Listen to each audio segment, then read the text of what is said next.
We're waiting. We're waiting. Look at her go, man. Look at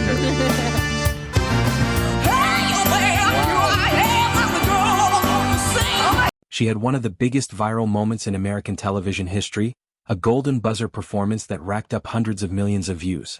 And then, for years, she almost completely vanished from the spotlight. No album.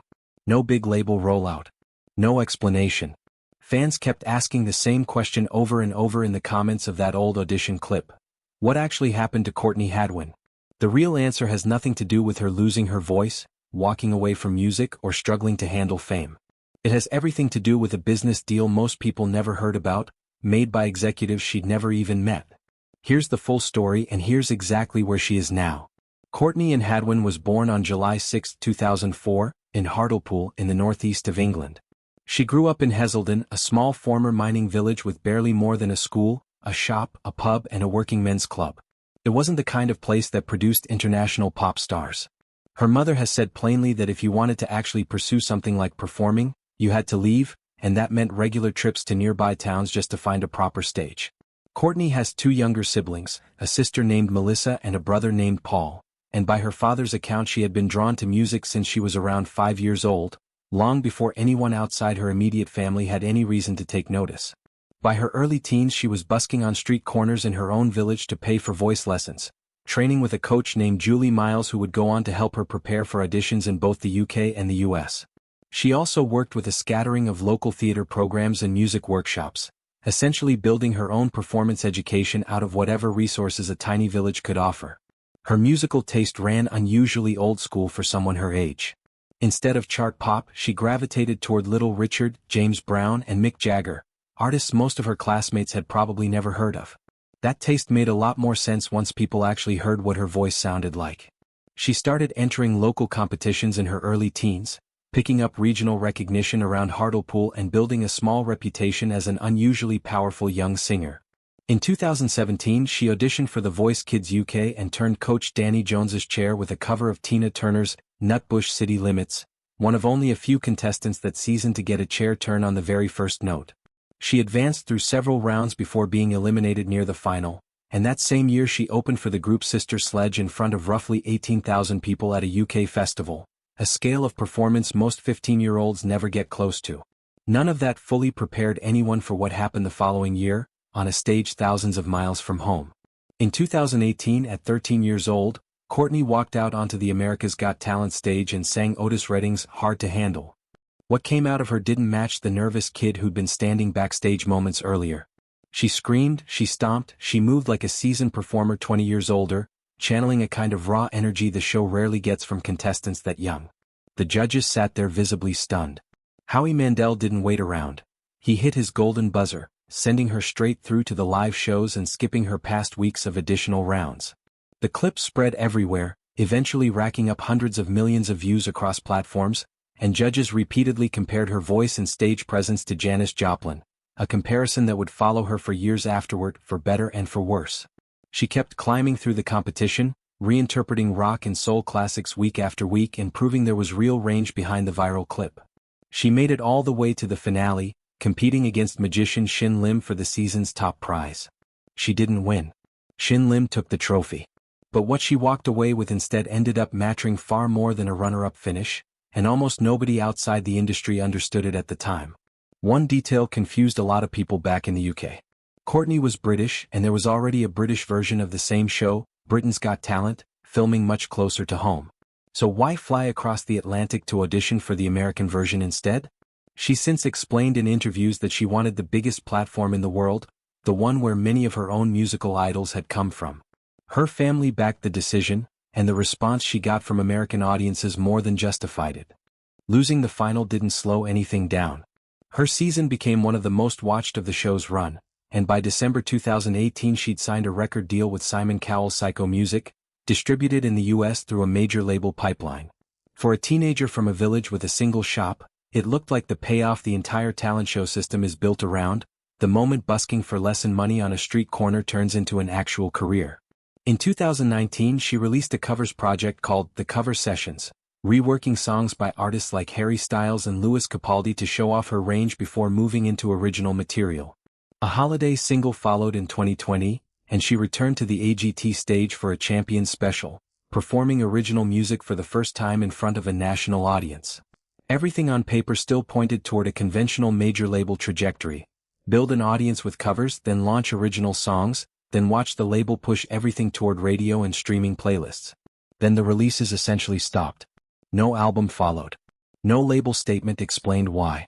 Fans noticed the silence long before anyone outside the industry understood the cause, and for a long time the assumption was that something personal had happened. That assumption was wrong. Here's what actually happened, and it had almost nothing to do with Courtney herself. In July 2020, Simon Cowell restructured his business relationship with Sony. He bought out Sony's stake in his television production company, Syco Entertainment, which controlled hit franchises like The X Factor and Britain's Got Talent. In exchange, Sony kept full ownership of Syco Music, the actual record label that had signed Courtney less than 2 years earlier. It was a deal built around protecting television assets, not around the roster of young artists the music label had spent years developing. 2 months later, in September 2020, Syco Music effectively stopped functioning as an active label. Its managing director left the company, other senior staff moved to different roles inside Sony or exited entirely, and industry trade press at the time confirmed the label was no longer operating as what's called a frontline label, meaning it had no team left actively signing, developing, or releasing music. This happened in the middle of a global pandemic that had already frozen touring and studio work across the entire industry. Courtney wasn't the only artist affected. Other acts signed to Syco during that stretch found themselves in the same situation, either quietly absorbed into other divisions of Sony, or effectively unrepresented, with no one left at the company who had actually signed them in the first place. A teenage singer doesn't get a formal press release when something like that happens. She just watches her own label go quiet, month after month, with no one available to approve a follow-up release or explain what her contract even meant anymore. That's the honest explanation behind the confusion fans eventually picked up on. It wasn't Courtney being evasive or cagey about her business, it was a genuine, unresolved mess sitting behind the scenes, caused by corporate restructuring that had nothing to do with her talent and that she had no control over whatsoever. What she did next says a lot about her. Instead of sitting around waiting for another major label to swoop in, she began building an independent path, slower and much less publicized than anything her AGT run ever showed audiences. She started releasing music on her own, single by single, without a label machine behind her to secure radio play or television placements. She partnered with producer Kevin Bowe and leaned further into a rock and blues sound than the more pop-adjacent covers her early days had leaned toward.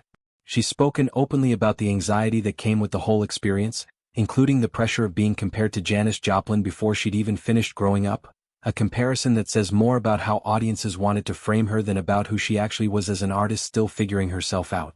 That anxiety didn't start with the label collapse either.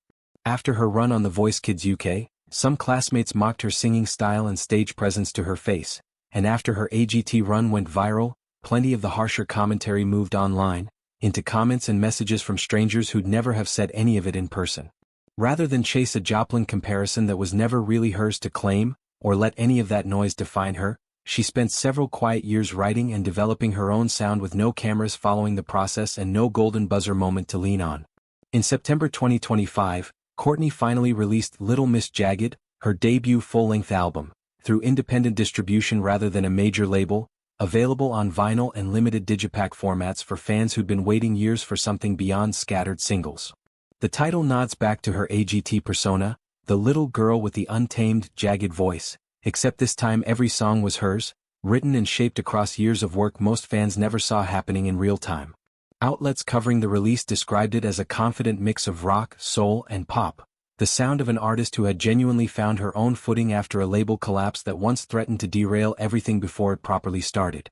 Early in 2026, she followed the album with new material, including the single Changes, built around exactly the kind of personal transformation her own story has actually been about. She's continued releasing music independently since then, including a live tribute recording connected to the late Ozzy Osbourne and a reworked version of one of her songs done in collaboration with veteran guitarist Steven Van Zandt, the kind of high-profile creative connection that simply wasn't available to her back when her career was tied up in a defunct label's paperwork. She's posted official music videos and behind-the-scenes footage directly to her own channels, without needing a label's marketing department to sign off first. As of 2026, Courtney is in her early 20s and actively touring, including a second UK leg of dates behind Little Miss Jagged, that took her across more than a dozen cities. She's built an online following of well over 1 million people across platforms like Instagram and TikTok, not through nostalgia for a decade-old viral clip, but through people actually engaging with her current music.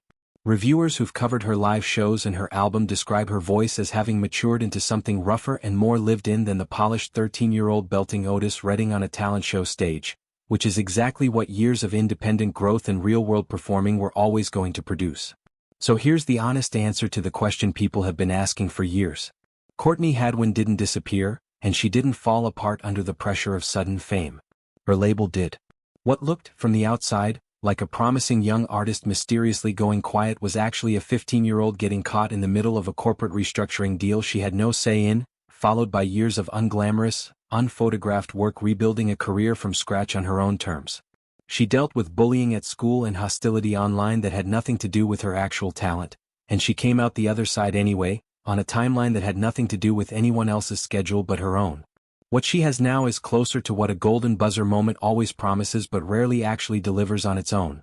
A real, sustainable artistic identity, an album that's entirely hers, and a touring schedule built around music people choose to listen to on its own merits, not just a decade-old audition clip. The shy kid from a village with one shop and one pub, the one who once couldn't even say who her own record label was in a podcast interview, is now running the whole thing herself, one song, one show, one city at a time. If you found this story interesting, let us know in the comments and stick around for more videos looking at what really happened to some of your favorite talent show breakout stars.